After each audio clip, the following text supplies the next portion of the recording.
Today, allow me to share to you the word that I will be speaking. A few weeks ago and months ago, we are in the process of planning for the next year activities.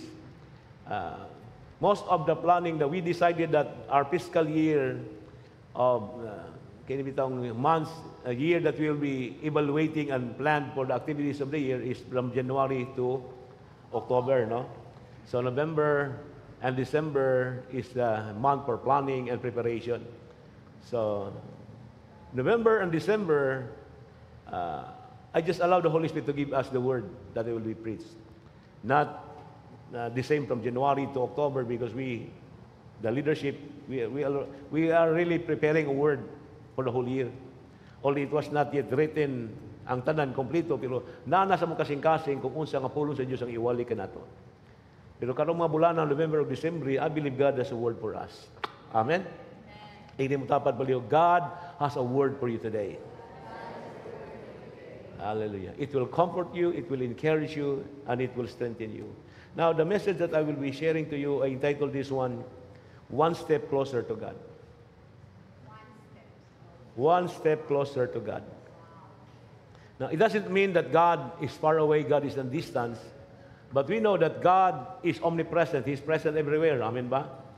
There was a lyrics of the song that it says that God is so great and so wide that He occupies and fills the whole universe. Nga ang Ginoo dako kayo, ang whole space gipuno sa Dios.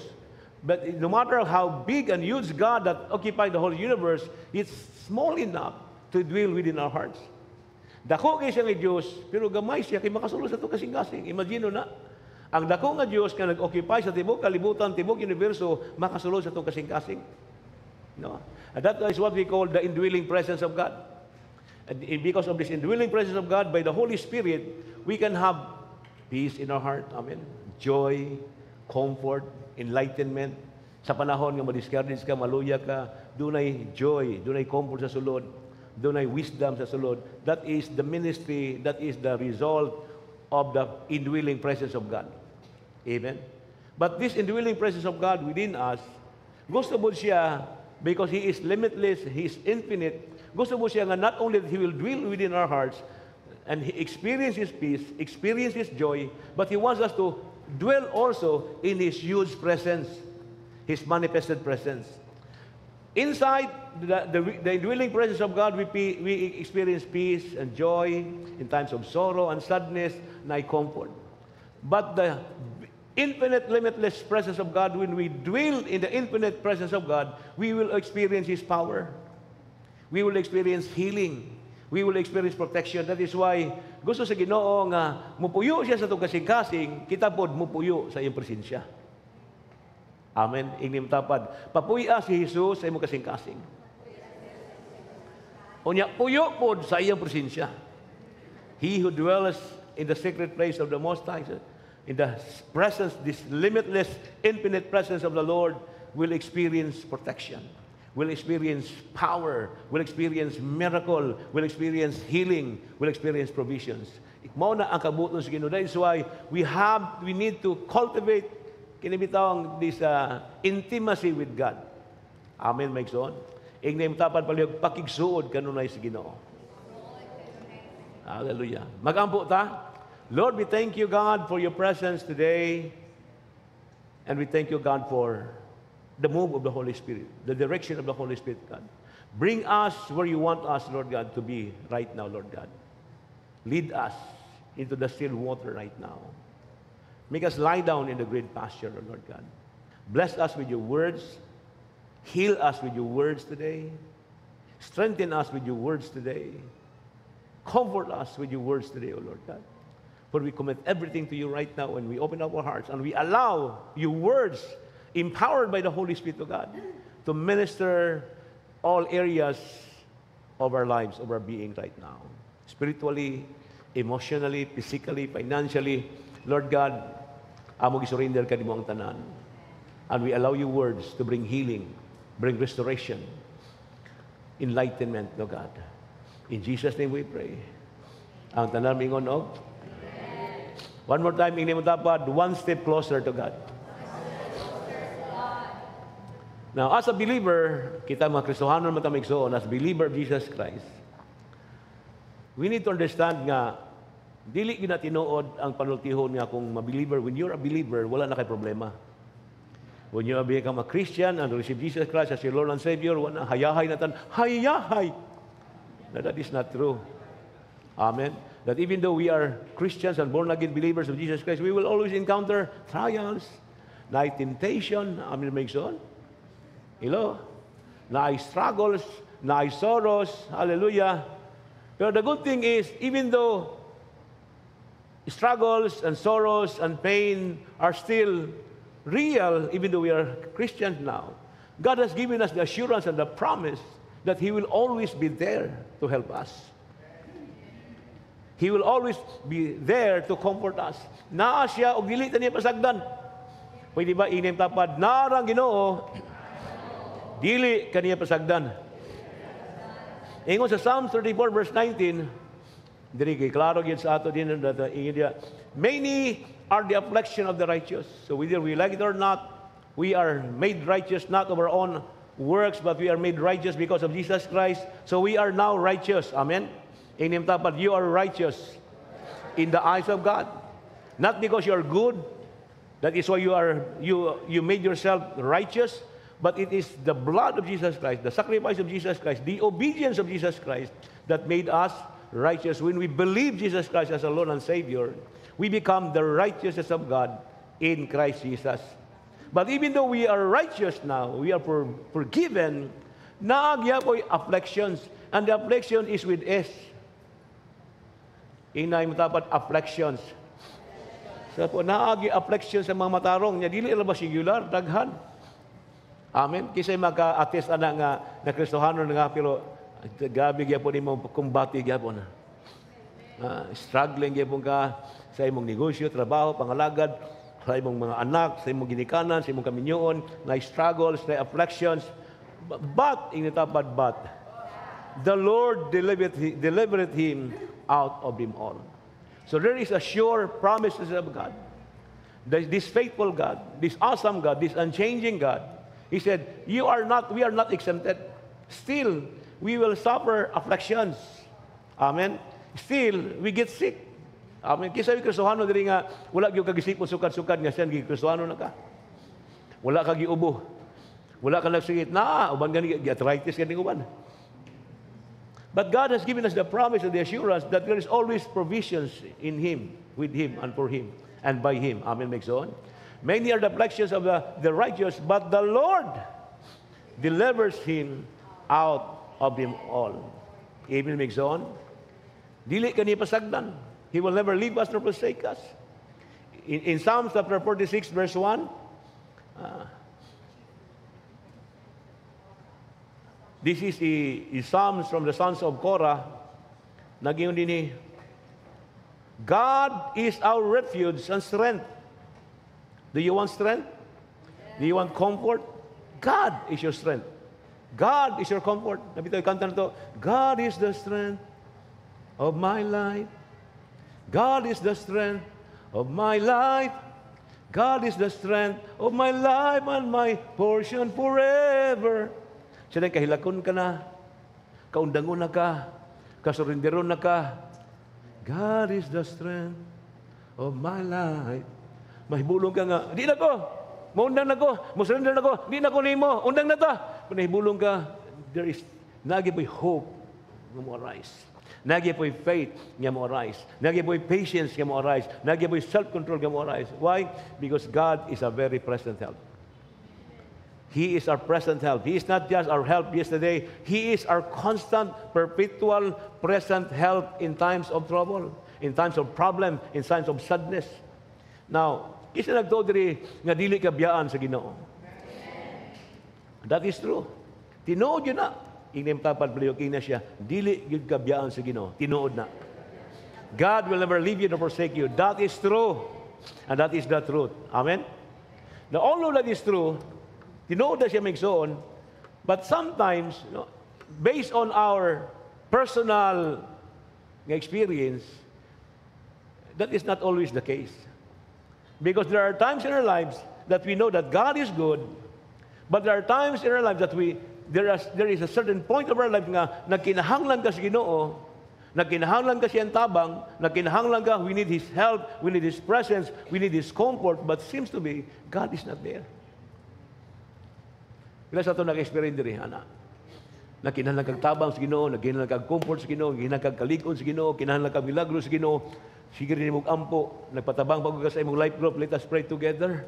Ngani, pero wala man ko gitagad sa Ginoo. Yes, that is true. God is faithful. He is our omnipresent help in times of trouble. But in our personal experience, that is not always the case. Kaya na maging mga panahon, may igsoon, now if we are being honest to ourselves, nagis ato diri, nagtuo ka, nagbiyan na kas Ginoo. Amen. Naging mas ato diri, come to the point of your faith nga, God has forsaken you, God has abandoned you, God has forgotten you. You have prayed a lot, and you thought that God is far and God is in a distance. Wala ka ni tawga. Wala ka ni tubaga. God seems far away. No? Lord, your word said that you are my present help in times of trouble. Pero in this point in my life where I badly needed you, seems to be that you are so far away. You can't even hear my prayers. I can't even reach you out. I can't even feel you.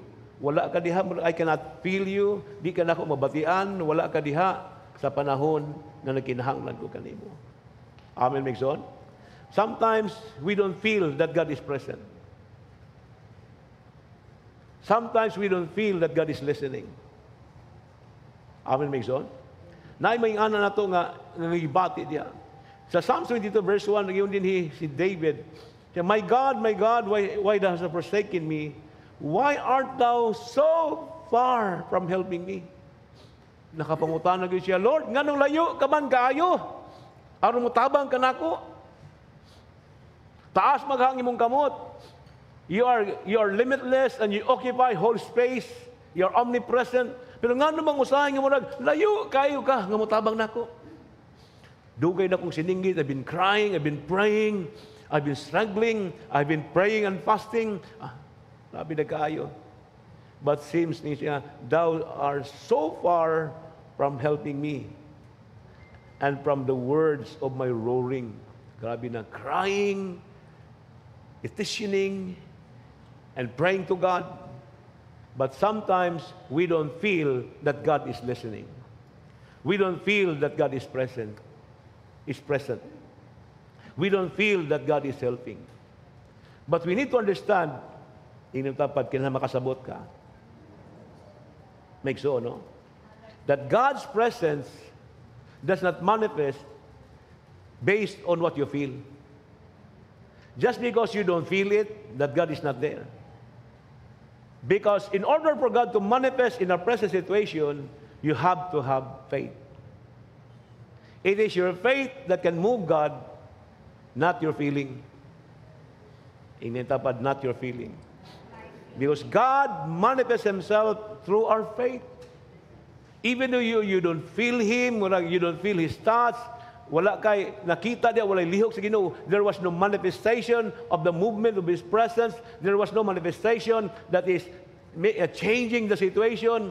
But that doesn't change the fact, the truth, that God is always present. And the only way, the only thing that God can manifest fully in our lives is to have faith in Him. Inyong tapat, but you have faith in God. Even though you don't feel it. Amen? Mura magwala ang Ginoo diha. Mura magwala ako tabangi, wala ko tubaga. Wala may manifest, wala may tubag, mura mingaw man. Wala may provision, wala may promotion. But we have to have. Ingon si Paul sa Hebrews 11:6, but without faith, it is impossible to please God. It is not your feeling that can make God move on our behalf. It is your faith that can move God on our behalf. Amen? Without faith, it is impossible to please Him. For he that cometh to God must believe that He is. Inyong tapat, God is. So God is not just the God who was or who will be, but He is. He is omnipresent. Right there where you are in your present situation, God is present. In the time that you thought that you don't feel Him, but God is present. That's why the Word of God said we need to have faith, and our faith, is being expressed by coming into His presence.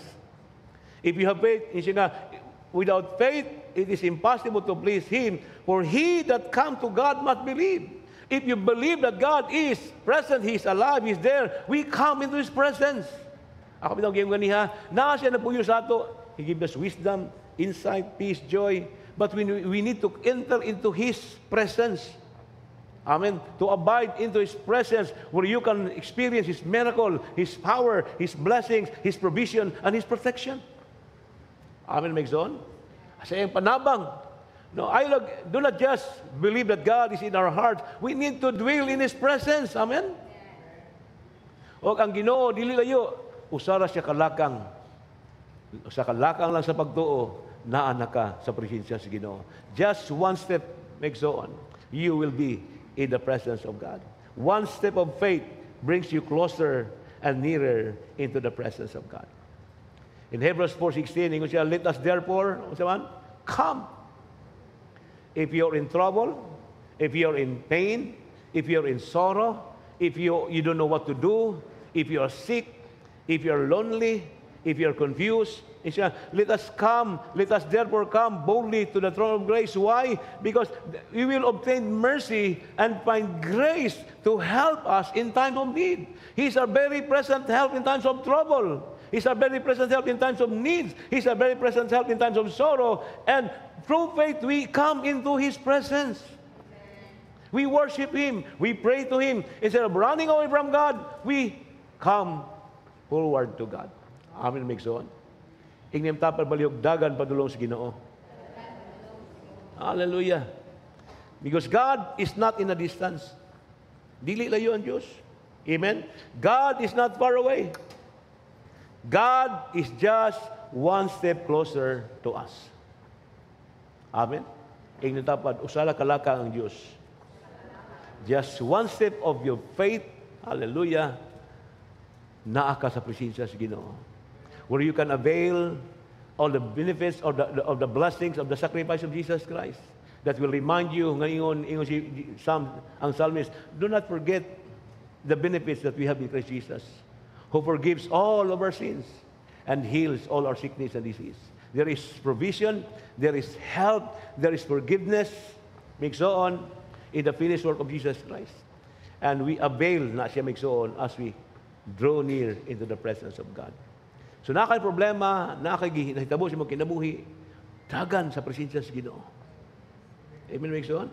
Luhod, ampo, simba, daiga ang Ginoo. Because when we pray, when we worship, God, the presence of the Lord will inhabit. Amen? The manifested presence of God will inhabit. There is healing, there is restoration, there is miracle. Na ma-surprise na lang ka that you thought God is far away, that thought is ignore your prayer, ma-surprise na lang ka tungod kay sa wala nimo dahuma, gitubag diay sa Dios ang imong mga pagampo. Gitubag sa Dios ang imong mga pagampo. Busa sikuha imong tapad palihog kinsa, get excited. Hallelujah. You will be amazed and you will be surprised. James said in chapter 4 verse 8, yun siya, draw near to God. Ayaw palayo sa Ginoo. Draw near to God, and He will draw near to you.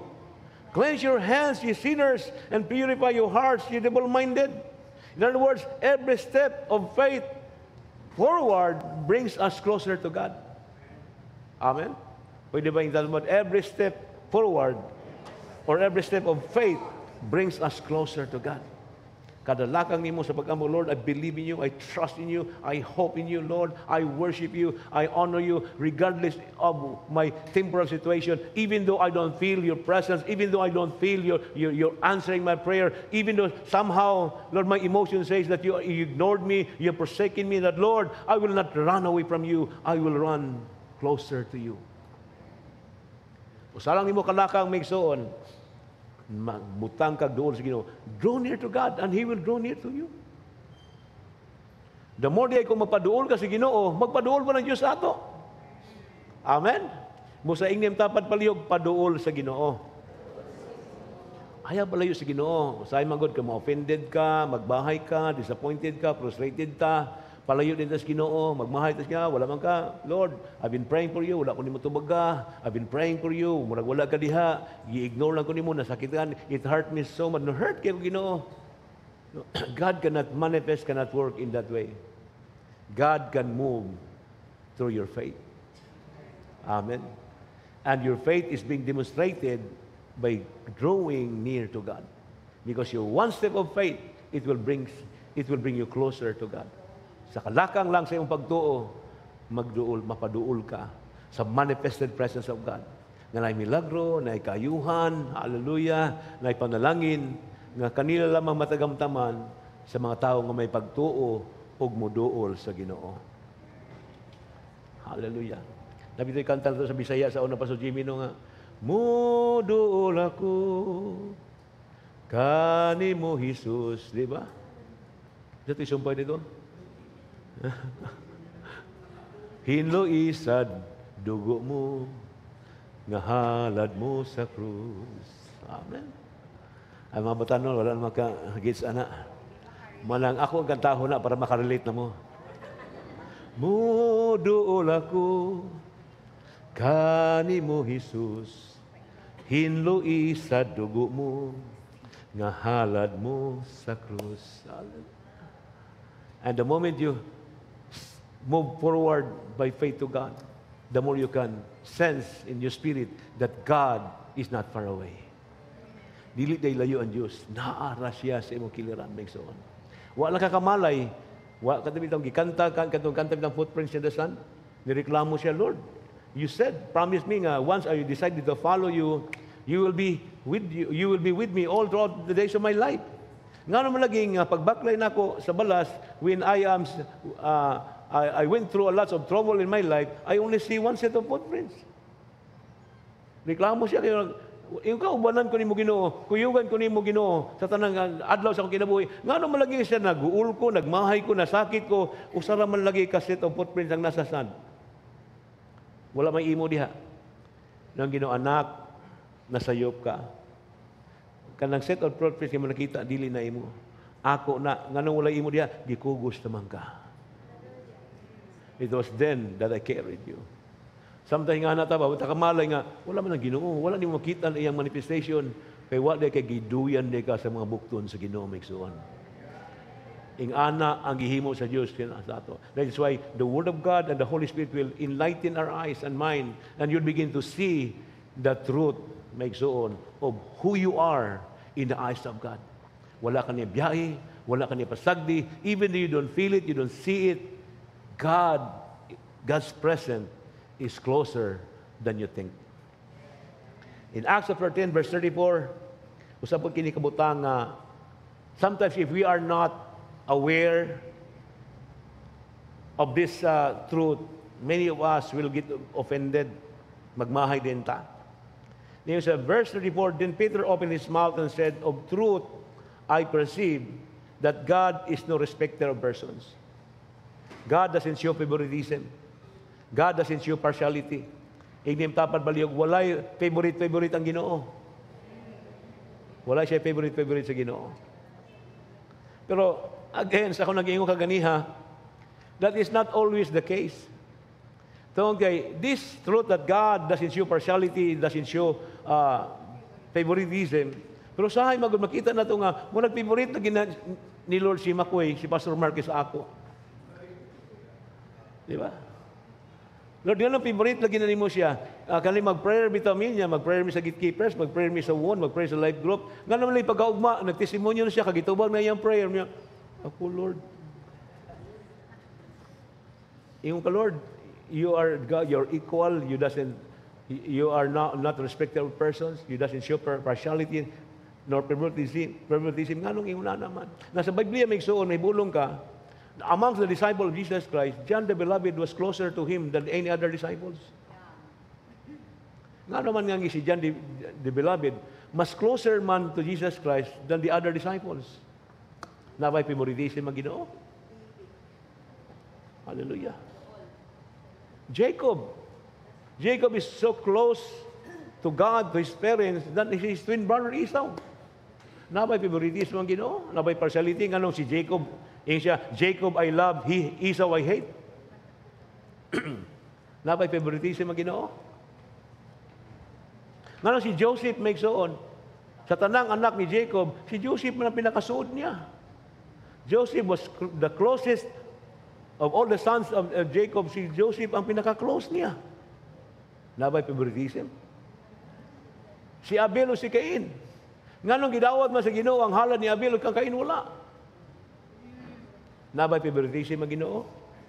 Si Samuel. Nganong man nga si Samuel, he was so close to God, closer than the high priest Eli. Ang ilang high priest si Eli, si Samuel sa Kristan pa sa simbahan, pero mas close siya sa Ginoo kaysa silang high priest. Ano man? David. At makita mi so that David is closer to God than all his brethren. Nabay favoritism ang Ginoo mi so. Hallelujah. And then sometimes we wonder, Lord, makapangutan na, how do we get closer to God? Ato pangutan na, unsa itong buhaton nga masuod ka sa Dios? Ingay mo tabad, how do we get closer to God? Pangutan na siya. Tubaga na po. Answer that person. How do we get closer to God? Sometimes we have a lot of kanabita mga techniques, mga pamaagi. How do we get closer to God? Or how do we get closer with God? But you know what? How do we get closer with God or to God is not really, for me, it's not really the right questions. The right question is, what will bring us closer to God? Ingim tapad, what will bring you closer to God? It's not about techniques. It's not about ways and mga unsa pa mga pamaagi nga makasuod sa Ginoo. It's about what we carry. It's about our attitude. It's about our character before the Lord. It's not about technique. How do we get closer? Kasi ito buhaton, magpukasa sa 21 days, magpukasa sa 40 kadlaw, 40 ka gabi. Isa man, mag-ambot ang 4 ka oras sa kadlaw, 4 ka oras sa gabi, or mag-closer tas Ginoo. Most of the time, ang atong pamaagi, the ways for us to be closer to God are all just means and ways. But God is not just after what the house, but God is after of what we carry. Amen. What will bring us closer to God? Ngayon sa Psalms 34 verse 18 niya, the Lord is near. Ang Ginoo duol, ang Ginoo dili layo asaman. The Lord is nigh or near unto them. Kinsa man ang them that are of broken heart, and saveth us, such as be of a contrite spirit. So ang Ginoo day, God is not far away, God is closer, God is so near to those with a broken heart. Dili broken heart means so nga masakitong kasing-kasing. Sa the Passion Translation, giingon din sa Passion Translation niya, the Lord is close to all. So ang Ginoo walay pinalabi, initapad walay pinalabi ang Ginoo. The Lord is close to all whose heart are crushed by pain. In other words, mga repentant nga kasing-kasing. We are not perfect. We made mistakes many times. Migson, amin ba migson? Kasi kabalo diri nga dili ta angay mamakak. Raise mo kan. Kabalo ka nga dili may mamakak. Raise mo kan. Dili ta ignorante. Kabalo ka nga dili may mamakak. Pero sa ato diri niaging adlaw na makak ka. Dili ba? Pila sa ato diri nga dili maayo nga kanang bitawng atong kini mamanghag ta, mangisog ta. Pero pila sa ato diri nga niaging adlaw lang nilupad ang plato. Naguba ang screen sa portahan. Nga naman na. Iligsimba ni mo. And the devil will bring condemnation, guilt, that will make us distance with God. Nga naman, dili na kaangayan, dili ka worthy, kay nga you have done such foolishness in your life. That is why God is far away. But God said, God is near. God is close to the brokenhearted. The repentant person, hibalo ka when you made mistakes, nakasala ka, you humble yourself, the Lord, forgive me for my sins. You acknowledge nga dili siya mao. Amen. Do not try to do not try to defend yourself nga kanang bitaw makig-argue ka sa Ginoo, Lord, wala man gud. Di man ta ko masuko, Lord, kung wala pa ko maprubo. Ano? Marka ng babae ba si Adam ba nga, dili man to matintal kung dili pa ning babae nga magihatag nako. Nya si iba po, dili man to ko makasala kung wala pa ning bitin. Daghang kitag mga alibis o excuses, pero ang gipangita sa Ginoo migsuon nga makasimbas Ginoo is a broken heart. Nga dili bitaw ka, keep on blaming somebody else nga ningon ana ka. Why don't you just humble yourself, Lord? Pasaylo ako nga ningon ani ko. Pasaylo ako sa kumasipyat. Pasaylo ako. Ang Ginoo duol. Ang Ginoo close. The Lord is close to all whose heart are crushed by pain or sin, no? And He is always ready to restore the repentant one, the humble one, makes on. Because not only that God manifests Himself through faith, God manifests Himself through purity and humility. Amen. Not just faith, but purity and humility. The devil has faith. Ingon sa Santiago, ang yawa nagtuos Ginoo. He doesn't live in purity and humility. He's arrogant and proud and repentant. But when you live a life of purity and humility, you are getting closer and closer to God. Because God is close to all whose heart are crushed by pain. Kana bitaw masipyat ka, makasala ka, maginulog, pasaylo ako. Ngano nakasingkaman ko, ngano Lord, pasaylo ako. Not overwhelmed with guilt and condemnation, but you are being convicted by the Holy Spirit nga, nak, righteous naman ka. Nak, forgiven na ka. Nak, change na ka. Ay nabuhat na to. Amen, Migson? The Holy Spirit will convict us. And then you respond to the conviction of the Holy Spirit with purity and humility. Lord, tinod na pasaylo ako, Lord. Dili to akong kinaprobo ko. Pwede man ako mag-control ato, pero malagi ko nag-control. Pasaylo ako, Ginoo. And God, malipay siya, He is pleased when we come before Him. Nga doon ay ingon na kasing-kasing. It's not how to get closer to God. It's what we carry that will bring us closer to God. Pangutan mo tapad balik, what kind of heart are you carrying as you draw near to God?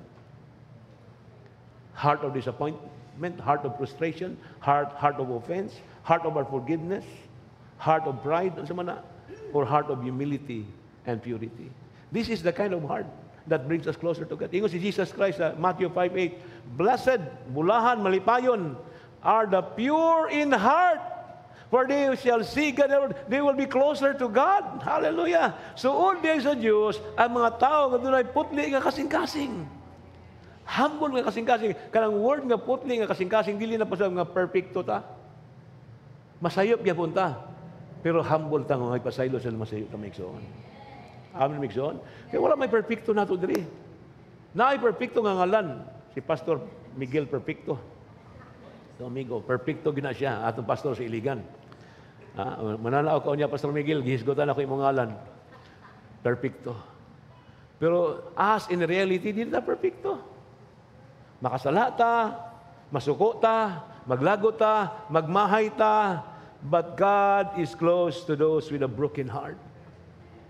Lord, pasaylo ako.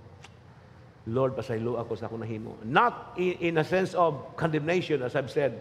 Not because we are guilty and we are being judged, but it is humility makes on and the humbleness to receive the conviction of the Holy Spirit. Nga maingon nga, Pastor Mark, Pastor, naka, ay na sige pangasaba diya. Ana ba yung ana? Di ba? Ana mo ta. Pastor Al, ay na sige kasapot diya. Kung mag-drive gani ka, obertikan ka, ay na kasuko. Ano ta, di ba? Dili tayo perfecto, but the conviction of the Holy Spirit will convict us. And because we have a gentle heart, a humble heart, a pure heart, we can be easily convicted with the Holy Spirit. Dali na kita mag-humble, dali na kita mag-hinulsol, dali na kita magpaubos. O ka na kasing-kasing, magipangita sa Ginoo, kay mo ng kasing-kasing that will bring us closer and closer and closer to God. Sa Matthew 15, verse 5, may mga tao nga expert kayo sa balaod. And they thought nga, ang ilang hunahuna, ngayon ana, they can come to God closer, pero ngayon Jesus Christ, these people, kaning mga tawhana, nga mga reliyoso kayo siya, these people draw it nigh unto me with their mouth, and honor it me with their lips, but their heart is far from me. Mailan ni sila sa suldi, sila baba, pero ilang kasing-kasing, sa akong badlungon, masuko. Mo rebuildi. Amen? This is not the kind of heart that can worship me, that can draw closer to me. The kind of heart that can come closer to God is the heart that is pure and humble before the Lord.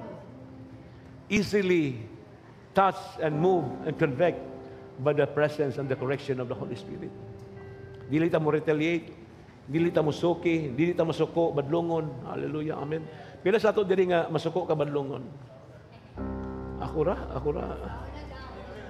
Amen. Ako asawa, may nga siya sa unang, ay kasuko, love ko, badlongon ta ka.